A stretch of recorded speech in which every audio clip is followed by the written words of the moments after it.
વરસાદી પાણીના ધસમસતા પ્રવાહના કારણે અનેક ખેતરોનું ધોવાણ થયું છે. ખેડૂતો દ્વારા હજારો રૂપિયાના ખર્ચે બનાવવામાં આવેલા પાડા તૂટી ગયા છે, જેના કારણે ખેતીની જમીનને મોટું નુકસાન થયું છે. ઘણા ખેતરોમાં એટલું ધોવાણ થયું છે કે હવે ત્યાં પાકનું વાવેતર કરવું પણ મુશ્કેલ બન્યું છે.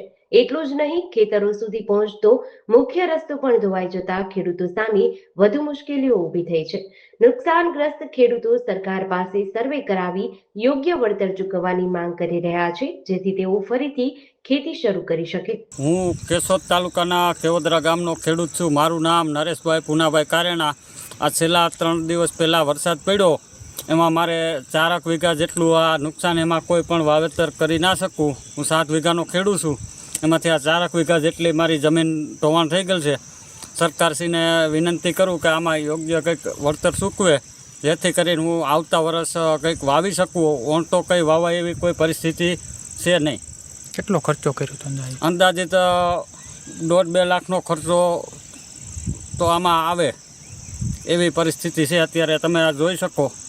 ને પારો બનાવવામાં કેટલો ખર્ચો કર્યો? આ પારો બનાવવામાં ગે વખતે ધોવાણ હતો તે 50,000 રૂપિયા જેટલો ખર્ચો કર્યો હતો, પણ એટલું ધોવાણ નહોતું. આ વખતે બહુ વધારે ધોવાણ છે. GDC ન્યૂઝ સાથે શોભના બાલશ, કેશોદ.